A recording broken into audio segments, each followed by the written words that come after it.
The silence of the high plains was a living thing, a weight that pressed down on a man and either broke him or forged him into something just as hard and unyielding. Caleb Thorne was forged. He stood on the porch of his cabin, a solitary figure carved from the same stubborn timber and rock as the land itself, and watched the snow. It was not the gentle, blanketing snow of memory, but a fine, sharp dust of ice, driven by a wind that had the teeth of a wolf. It scoured the world, erasing the lines between earth and a sky the color of a fresh bruise. The air tasted of iron and coming winter, a taste he knew better than any other. For 10 years, this land had been his only companion, its harshness a familiar cruelty that asked for nothing but endurance. He had built the cabin with his own hands, felling the lodgepole pines and wrestling them into place, his knuckles bleeding, his back a road map of screaming muscles. The stone for the hearth he had dragged from the creek bed, each one a monument to his refusal to be beaten. Inside, the place was sparse, functional. A table, 2 chairs, though only one ever saw use, a bed frame roped with leather, and a cast-iron stove that was the cabin's hot black heart. The smell of gun oil, wood smoke, and old sorrow clung to the rough-hewn walls. Caleb was a man defined by his solitude, a fortress of muscle and quiet habit whose walls had been built to keep the world out, because the last time he had let it in, it had taken everything. He carried that loss like a stone in his gut, a cold, heavy thing that reminded him with every breath why it was better to be alone. Then he saw it. A shape moving through the swirling white, a smudge of darkness against the overwhelming pale.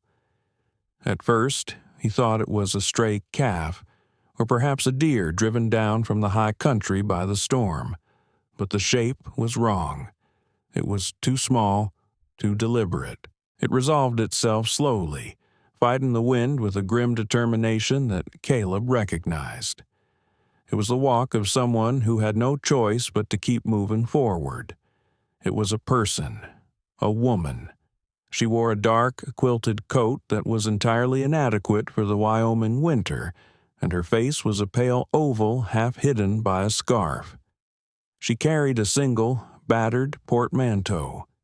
She stopped at the edge of his cleared yard, her shoulders slumped with an exhaustion so profound it was visible even from a distance.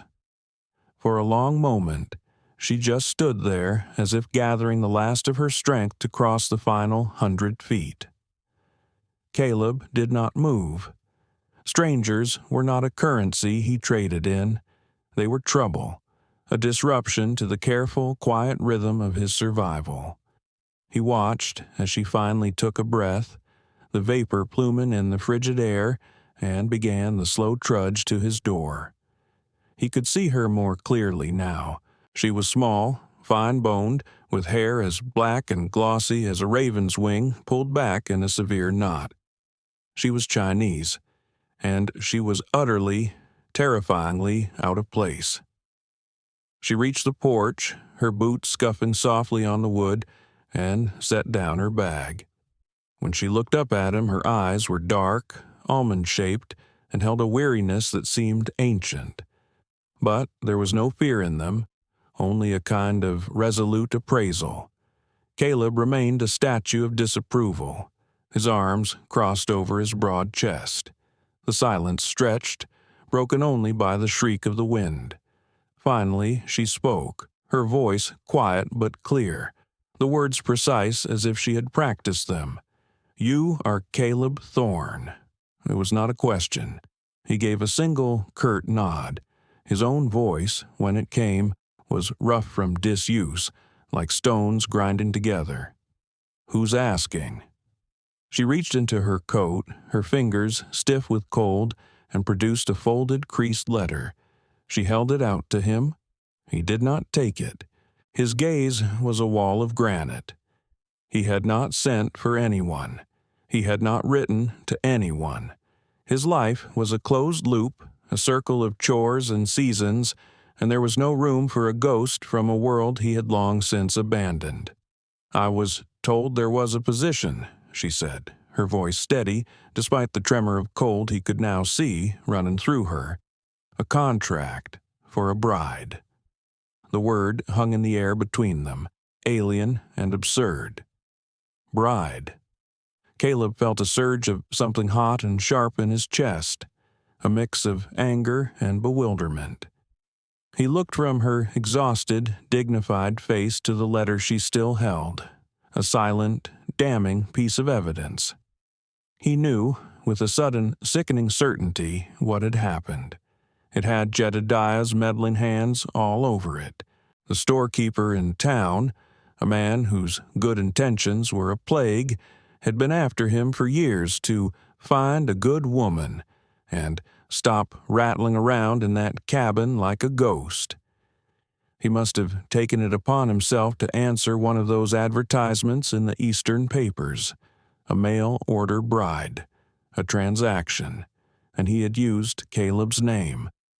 "There's been a mistake," he said, his voice flat and final. He made no move to invite her in from the cold that was visibly stealing the life from her. His world was his own, and he would not have it invaded. Not by a meddling friend, and certainly not by a fragile-looking woman who would not last a week in this wilderness. He wanted her gone. He wanted the silence back. He wanted to reverse the moment, to unsee the shape in the snow, to return to the simple, painful solitude he understood. But the wind howled, driving the ice-laced snow in a horizontal sheet, and the bruised purple sky was darkening towards an early twilight. There was nowhere for her to go. The storm descended not as a gentle curtain, but as a fist. The wind, which had been a steady, mournful cry, rose to a demented shriek, and the snow thickened until the world beyond the porch rail vanished into a churning vortex of white. The temperature plummeted. To send her back out into that would not be a dismissal, it would be a death sentence. Caleb was a hard man, but he was not a murderer. The code he lived by, a spare and brutal thing, would not allow it. A low curse rumbled in his chest, a sound of pure frustration. He was trapped. They both were. Without another word, he turned, pushed open the heavy plank door, and stepped back. It was not an invitation so much as a concession, a temporary surrender to the tyranny of the weather. He did not look at her as she stooped to pick up her portmanteau and cross the threshold into the dim, smoky warmth of his home. The door boomed shut behind her, sealing them in together, two strangers bound by a lie and a blizzard. The silence that fell inside the cabin was heavier, more charged, than the great, empty silence outside. It was a silence filled with questions that had no easy answers. She stood just inside the door, a small, still figure dripping melted snow onto the floorboards. She looked around the cabin, her gaze taking in the Spartan furnishings, the rifle mounted over the hearth, the stark lack of any softness or comfort. Her expression did not change, but Caleb saw a flicker of something in her eyes. Not disappointment, but a kind of grim understanding. The letter had likely promised a prosperous ranch, a comfortable life. The reality was this: a one-room box of wood against the wilderness, inhabited by a man who looked at her as if she were a calamity. "You can put your things there," he grunted, gesturing with his chin toward a corner near the cold hearth. "The storm will break in a day. 2, maybe. Then you can go back to town." She nodded, a small, precise movement of her head. She did not argue. She did not weep or plead. She simply moved to the corner, set down her bag, and began to unbutton her thin, damp coat. Beneath it, she wore a dark, high-collared dress, simple and practical. Her hands, he noticed, were slender, But her fingers were not the soft, useless things he had imagined. They were deft and sure. He turned away, stoking the fire in the stove until it roared, the sound a welcome intrusion into the suffocating quiet. He felt her presence as a physical thing, a disruption to the very air he breathed. He was used to the cabin conforming to his moods, to his space. Now it felt small, crowded. The first test came without words. As the evening wore on, the primal, non-negotiable need for food asserted itself. Caleb moved with the economy of long habit, taking down a slab of salt pork from a hook and a sack of flour. He would make his usual meal: fried pork and hard biscuits, a tasteless, functional fuel to get him through to the next day. He slapped the pork onto a cutting board and reached for a knife. "Allow me," a quiet voice said from behind him. He turned. She was standing there, her sleeves rolled up to her elbows, revealing pale, slender forearms. He hesitated, a flicker of irritation crossing his face. This was his space, his routine. But there was a look in her eyes, a calm authority that brooked no argument. He grunted and stepped aside, watching with suspicion as she took the knife. What happened next was a quiet revelation. Her hands, which had seemed so delicate, moved with a speed and precision that was mesmerizing. She sliced the salt pork into impossibly thin, uniform strips. From his meager pantry, she took an onion and a few shriveled potatoes he had all but forgotten. She diced them with the same fluid efficiency. She found his small stash of dried herbs, sniffing each one with a critical air before making her selections. She mixed a batter for the biscuits that was smoother and lighter than any he had ever made. She moved around his small kitchen space as if she had been born there, her actions economical and purposeful. The smell that began to fill the cabin was transformative. It was not the simple, greasy odor of frying meat he was used to. It was complex, aromatic, savory.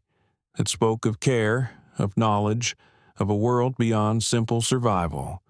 When she served the meal on his chipped enamel plates, it was unrecognizable.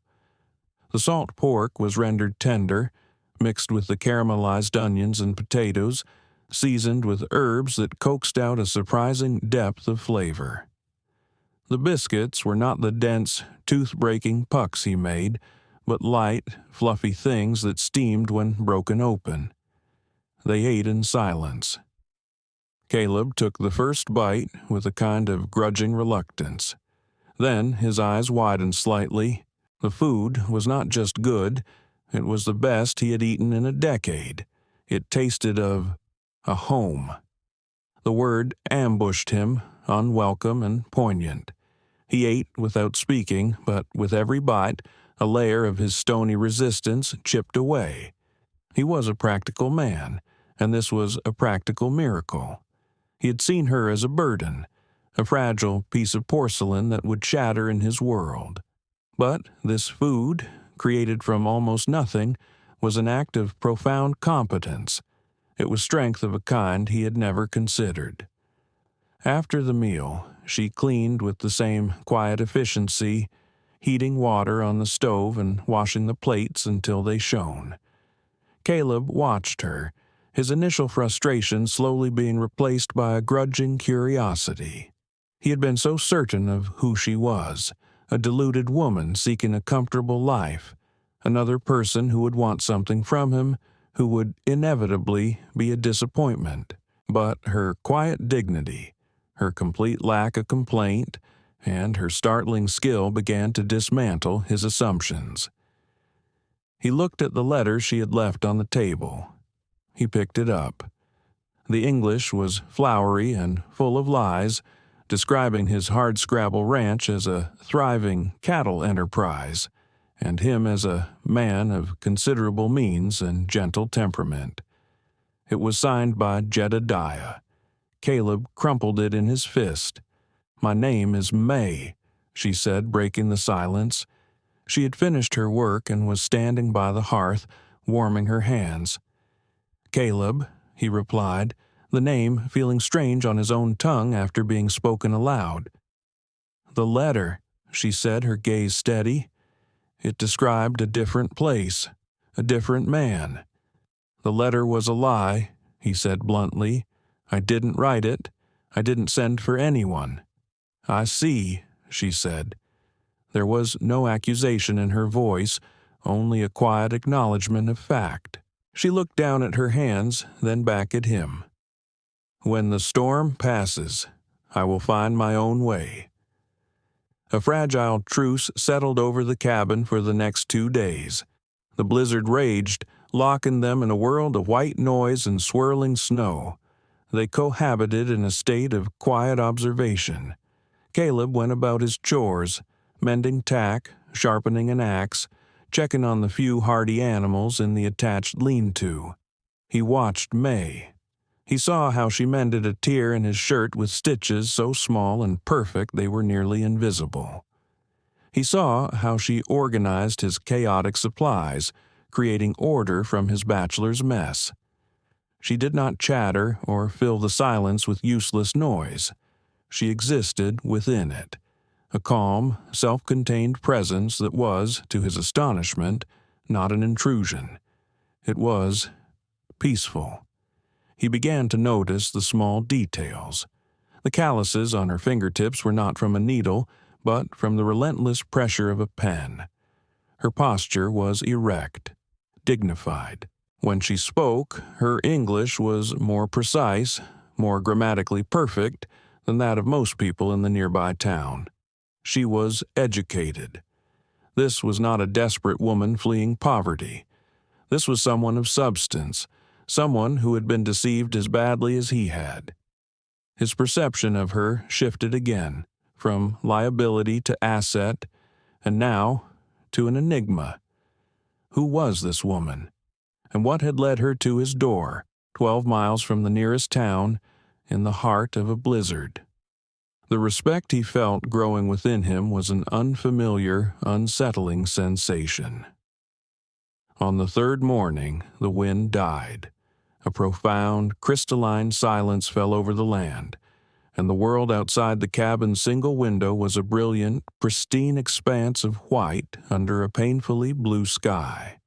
The immediate crisis was over. The path back to town would soon be passable. The arrangement born of necessity was at its end. An awkwardness settled between them. The quiet companionship of the storm was gone, replaced by the impending reality of their situation.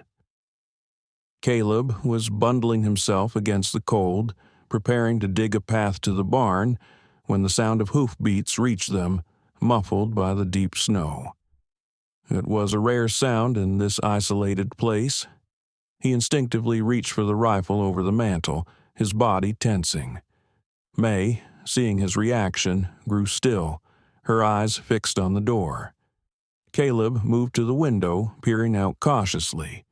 3 riders were approaching, their horses struggling through the deep drifts.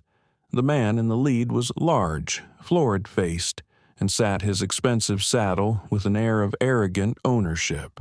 Silas Croft. Croft was a cancer on this land.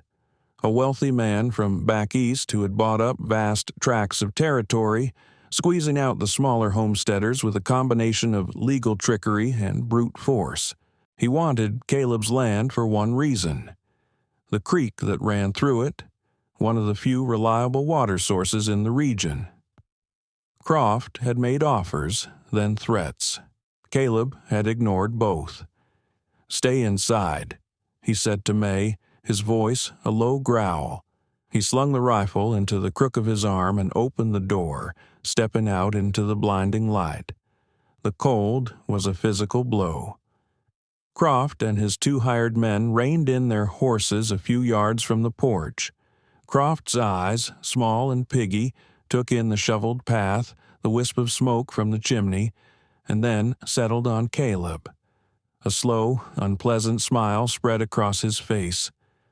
"Thorne," he boomed, his voice falsely jovial. Surviving the storm, I see. You homesteaders are a stubborn breed, like cockroaches."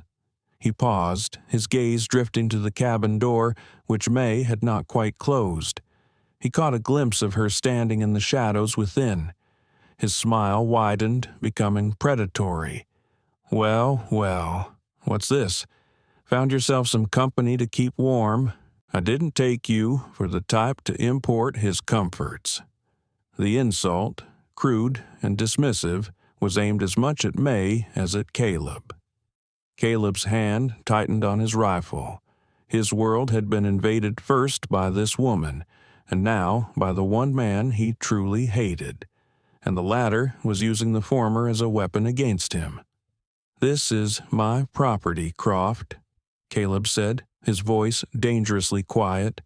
"State your business or ride out." "My business is always the same," Croft said, leaning forward in his saddle.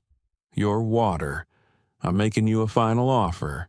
$500 for this whole worthless patch of rock and your water rights.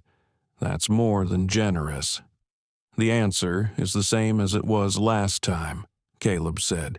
"It's not for sale." Croft's eyes narrowed. He gestured with a gloved hand toward the cabin. "You know, the good people of Redemption are a bit particular about certain things. They might not take kindly to a man shacked up with foreign women. Could cause all sorts of trouble for a man trying to prove up his claim. A man needs to be of good moral character, according to the territorial statutes." He let the threat hang in the air. He was not just threatening Caleb's land now. He was threatening them both, using the town's prejudice as his cudgel. For the first time, Caleb felt a flicker of something beyond irritation toward May. It was a nascent, unfamiliar instinct. Protection. She was in his home, under his roof, and this bloated pig was using her as a pawn. "You've said your piece," Caleb said, raising the rifle slightly. "Now, get off my land." Croft held his gaze for a long moment, then laughed, a harsh, ugly sound in the clean air. "Have it your way, Thorne, but everything in this valley belongs to me eventually. You're just delaying the inevitable." He wheeled his horse around, his men following suit, and they rode off, leaving deep, ugly trenches in the perfect snow. Caleb stood watching until they were gone, the cold seeping into his bones. He was no longer just fighting for a piece of land. He was fighting against a man who would use another human being's life and reputation as leverage. He turned and went back inside, the warmth of the cabin feeling different now. It was no longer just a shelter. It was a place under siege. May was standing exactly where he had left her, her face pale but her expression composed. Her eyes met his, and in that shared glance, something shifted. The fragile truce of strangers had ended. They were now allies bound by a common enemy. The world had come for him again, but this time he was not entirely alone. The aftermath of Croft's visit left a toxic residue in the air. The quiet companionship they had found during the storm was replaced by a tense, unspoken understanding of their shared peril. Caleb found himself watching the ridge lines, his rifle never far from his hand. The solitude he had once cultivated as a shield now felt like a vulnerability. Every creak of the cabin, every howl of a distant coyote set his nerves on edge. He was one man against Croft's money and his hired muscle. The odds were long. May, too, was changed. The serene calm she had maintained was now underpinned by a quiet watchfulness. She moved about her tasks with the same efficiency, but her eyes often strayed to the window, her gaze distant and analytical. She did not speak of Croft's threats, but Caleb knew she had heard every word, understood every ugly insinuation. The town of Redemption, which was to have been her refuge, was now another potential danger, a place where prejudice could be wielded like a weapon against her. Her path forward had become a dead end, blocked by the same man who threatened to destroy him. A week passed in this state of heightened alert. The snow began to melt under a strengthening sun, revealing the drab, brown earth in muddy patches. The world was thawing, and Caleb knew Croft's patience would thaw with it. The catalyst came not with a bang, but with the insidious silence of sabotage. Caleb went to the creek one morning to find the water running murky and thin, a mere trickle of its former self. He followed it upstream, his heart pounding a slow, heavy drumbeat of dread. Just beyond the border of his property, he found the cause. A crudely constructed dam of rock and felled logs had been erected, diverting the bulk of the water flow onto Croft's vast holdings. His men had worked overnight, like thieves. Rage, cold and pure, surged through Caleb. This was more than a threat. It was a declaration of war. Without water, his few cattle would die. His small garden would wither. The land would become uninhabitable, forcing him out without Croft having to fire a single shot. He stormed back to the cabin, his mind a whirlwind of violent, futile plans. He could ride to Croft's ranch, confront him. But he was one man, and Croft had a dozen. He could try to dismantle the dam, but they would only rebuild it and likely be waiting for him the next time. He felt the walls of his own stubborn independence closing in on him, crushing him. He burst into the cabin, the force of his anger making the door slam against the wall. May, who was grinding flour, looked up, startled. She saw the look on his face, the raw fury mixed with a desperate helplessness, and her own expression became sharp with focus. "He damned the creek," Caleb bit out, pacing the small room like a caged animal. "He's stealing the water." May said nothing, her eyes following his restless movements. She wiped the flour from her hands and walked to the small makeshift desk where she had been organizing his chaotic pile of receipts and land deeds. For days, in the quiet evenings, she had been meticulously sorting through the papers he had stuffed into a wooden crate and forgotten. He had thought it was just a way to pass the time, an act of tidiness. He had been wrong.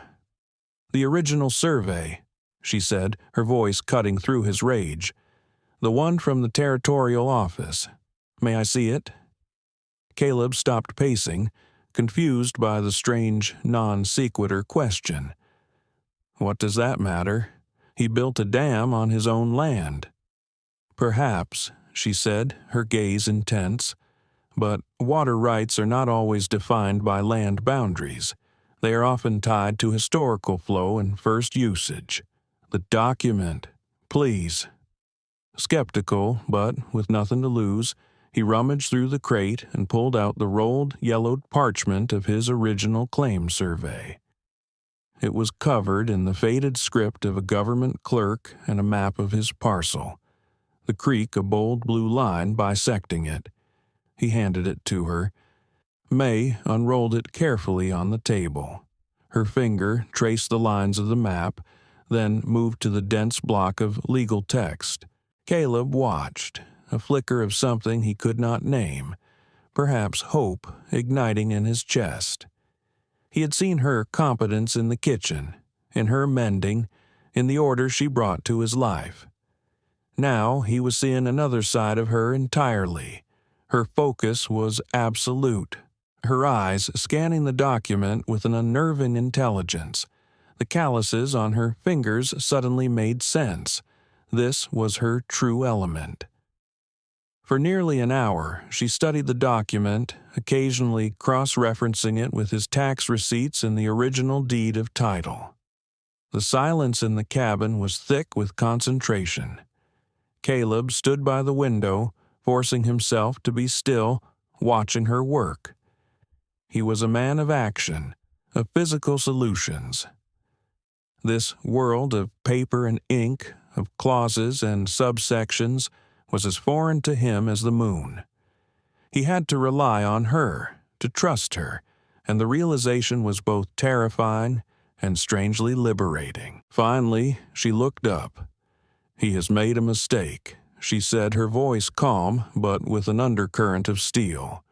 She pointed to a specific clause buried deep within the legal description of the property. "This is a riparian rights clause, standard in all first homestead claims in this territory. It grants the claim holder primary rights to any waterway originating on or flowing through the property for the purposes of agriculture and livestock. The right is attached to this parcel of land, not to the water's downstream path. He can use the water that passes through his land, but he cannot impede its natural flow to a primary rights holder. What he has done is illegal." Caleb stared at her, then at the document. He had owned it for 10 years and had never understood the significance of those dense, spidery words. "How do you know this?" he asked, his voice full of awe.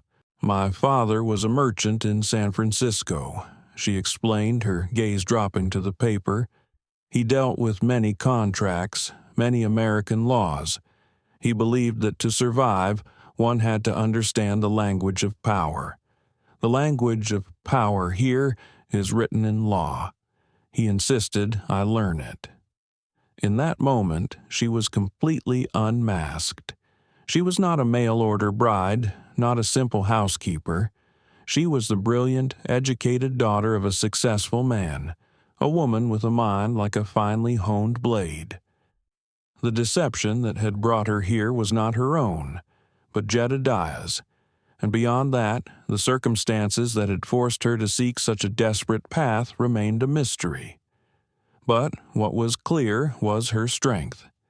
It was not the brute strength of muscle and sinew he understood, but a different, more formidable power. "So, what do we do?" he asked, the question a genuine appeal for her guidance. He was no longer the sole protector of this place. They were partners. "A direct confrontation is what he wants," she said, her mind clearly working several steps ahead. "He expects you to come with a gun. We will go with the law. We need the sheriff." "Sheriff Brody?"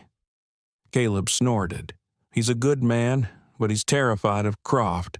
He won't cross him." "He's a man of the law," May insisted. "If we present him with incontrovertible proof of a crime, he's bound by his oath to act. His fear of Croft will be less than his fear of being derelict in his duty. We must give him no choice." Her plan was simple, and its genius lay in its precision. They would not just accuse, they would present a case. They spent the rest of the day preparing. May drafted a formal complaint, her calligraphy swift and elegant, citing the exact statute from the territorial code that she somehow knew by heart. She attached the original survey as evidence. It was a document so official, so irrefutable, that it radiated authority. The next morning, they rode to Redemption together. Caleb had hitched his 2 sturdy horses to the buckboard. He sat holding the reins, his rifle across his lap. May sat beside him, her back straight, holding the portfolio of documents she had assembled. She looked small on the rough wooden seat, but she possessed an aura of unshakable resolve. As they rode, the 12 miles that she had once walked in a blizzard passed in shared, determined silence. They were no longer a man and his unwanted guest. They were a unified force, heading into battle. Their crisis had forged them into something new. The town of Redemption huddled in the valley, a collection of false-fronted buildings and muddy streets that seemed to shrink under the vast, open sky. As Caleb guided the buckboard down the main thoroughfare, windows parted and faces appeared. Whispers followed them like a trail of dust. The sight of the grim, solitary rancher with the quiet Chinese woman beside him was a spectacle. The town's collective gaze was a mixture of suspicion, curiosity, and outright hostility. Caleb felt the old urge to retreat, to withdraw into the safety of his isolation, but a glance at May beside him steadied him. Her face was a mask of calm dignity, her eyes fixed forward, unconcerned with the gossip of small-minded people. Her courage gave him courage. The sheriff's office was a small, dusty building with a faded sign. Sheriff Brody was a man in his late 50s, with a weary face and a drooping mustache that seemed to carry the weight of his office. He looked up from his paperwork as they entered, and his expression soured when he saw Caleb. It soured further when he saw May. "Thorne," he said, his voice tired, "don't come in here looking for trouble. I've heard things. Croft's in a foul mood." "We aren't here to look for trouble, Sheriff," Caleb said, his voice steady. "We're here to report a crime." He stepped aside, and May came forward. She placed the portfolio on the sheriff's desk.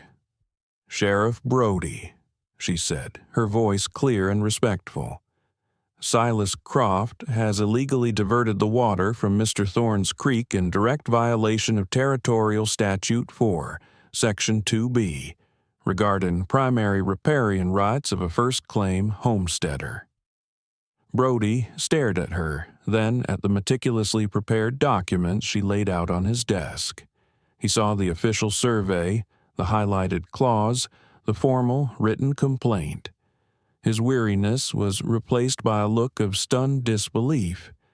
He was used to dealing with disputes settled by fists and guns, not by legal citations. He read the complaint, his eyes scanning the lines of elegant script. He picked up the survey, examining the seal. He was a man trapped. May had been right. He could ignore a fist fight, but he could not ignore this. This was the law laid bare on his desk. Before he could respond, the door to the office swung open with a crash. Silas Croft stood there, flanked by two of his men.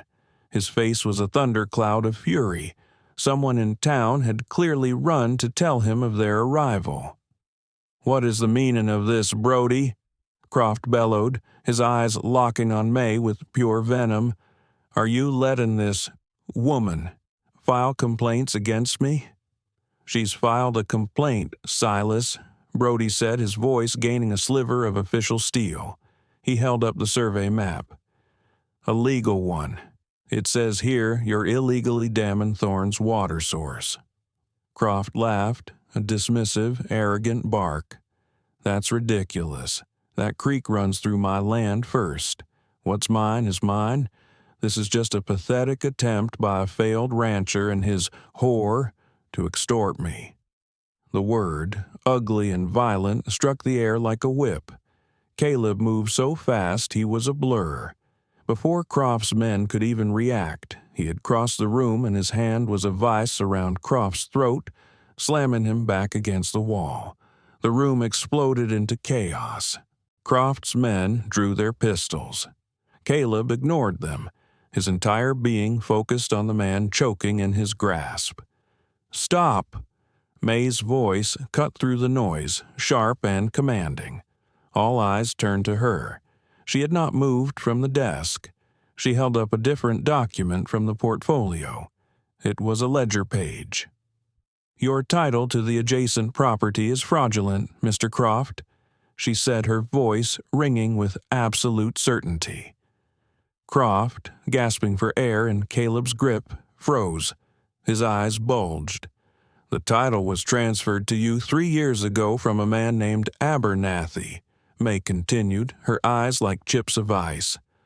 "But according to the county tax records, which I had Jedediah from the General Store telegraph to the Capitol for, Mr. Abernathy died 6 months before he supposedly signed the deed over to you. The signature is a forgery." The great unmasking was complete.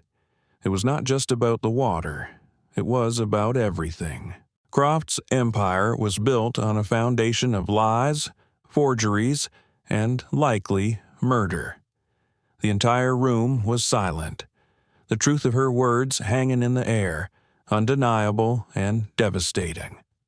The central deception that had underpinned Croft's power had been dismantled not by a bullet, but by a woman's meticulous research and brilliant mind. Sheriff Brody looked from the ledger page in May's hand to Croft's terrified, guilty face. The weariness was gone from his expression, replaced by a cold, hard resolve. He had been given the weapon he needed to do the job he had long been too afraid to do. He drew his pistol, but he did not point it at Caleb. He pointed it at Croft's two stunned men. "Drop them," Brody ordered, his voice the law. "Now." Croft, seeing his power evaporate in an instant, made a desperate, clumsy grab for his own pistol. But Caleb was still there. With a single, brutal twist, he wrenched the gun from Croft's hand and sent it skittering across the floor. The fight was over before it began. Croft, the tyrant of the valley, was defeated, his reign of intimidation shattered by a piece of paper and a woman who refused to be underestimated. In the immediate aftermath, as Sheriff Brody clapped Silas Croft in irons and began the process of arresting his men, a quiet fell over the corner of the office where Caleb and May stood. The adrenaline of the confrontation drained away, leaving behind a profound sense of exhaustion and a new, unbreakable bond. Caleb looked at May, truly seeing the incredible strength and resilience that he had so badly misjudged. She had saved his home. She had saved him. He noticed a dark stain spreading on his sleeve from a cut he hadn't even realized he'd received in the scuffle. Without a word, May gently took his arm. She tore a strip of fabric from her petticoat and, with the same focused precision she applied to everything, began to clean and bind the wound. Her touch was light, careful, and in that simple, practical act of care, a universe of things was said without a single word. He had set out to protect her, but in the end, she had been the one to protect him. Their relationship, born of a lie and forged in crisis, was now redefined by a shared victory and a quiet, profound tenderness. Spring arrived in the high country not as a gentle guest but as a fierce, vibrant conqueror, waging war on the lingering snow. The creek, freed from its illegal dam, ran full and clear, its voice a constant, cheerful murmur beside the cabin. The air, once sharp with the iron of winter, was now soft and fragrant with the smell of damp earth and budding cottonwoods. The land was waking up, and so was the life that Caleb and May were building upon it. Weeks had passed since the confrontation and redemption. The town, once a source of suspicion, now treated them with a kind of awed respect. The story of how the quiet Chinese woman had dismantled Silas Croft's empire with nothing more than paper and ink had become a local legend. Croft was gone, awaiting trial in the territorial capital, his fraudulent claims collapsing like a house of cards. The shadow he had cast over the valley had lifted, leaving behind a clean, bright quiet. The cabin no longer felt like a fortress against the world. It felt like a center. Together, they had repaired the fence around the small pasture, its new posts standing straight and proud. Caleb had found that working beside May was a revelation. They moved in a comfortable, unspoken rhythm. He would dig the post holes, his muscles straining with the familiar work, and she would be there, ready with the post, holding it steady while he tamped the earth around it. They rarely needed to speak. A glance, a nod was enough. He was learning a new language, one of actions and shared purpose. One afternoon, they worked on a small patch of earth near the front of the cabin, turning over the soil to prepare it for a garden. The sun was warm on Caleb's back, a pleasant weight. He drove the spade into the rich, dark soil, the scent of it rising up, full of promise. May knelt beside the turned earth, her hands sifting through it, pulling out rocks and roots with a patient, careful touch. He watched the way her slender fingers worked, strong and sure. He had once seen them as delicate, a sign of weakness. Now he knew they were the hands that had held his world together. She had a small cloth bag with her. From it, she took a handful of seeds. "These are for gourds," she said, her voice soft in the afternoon stillness. "And these," she added, showing him another set, "are for beans. They will grow up the stalks of the corn. They help each other." He stopped his digging and looked at her, at the seeds in her palm. It was a simple act, planting a garden, but it felt like a profound statement. It was an act of faith in the future, a commitment to this place, to this life. It was putting down roots, both literally and figuratively. He had not planned for a future beyond the next winter for 10 long years. Now, a future was being planted right in front of him, seed by tiny seed. He knelt in the dirt beside her, his large, calloused hand next to hers. He was a man of few words, his emotions locked away behind years of practiced stoicism. But he had to say something. The silence was no longer enough to contain the gratitude and admiration, the deep, resonant feeling that had taken root in his soul.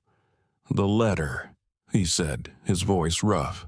"The one that brought you here. It was a lie. This isn't the life you were promised."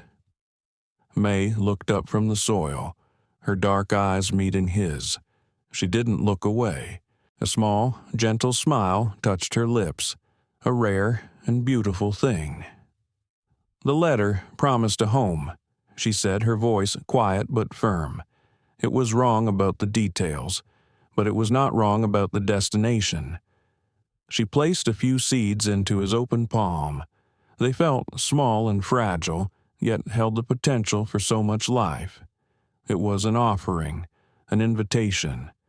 A home was not just a plot of land or a well-built cabin. It was a partnership.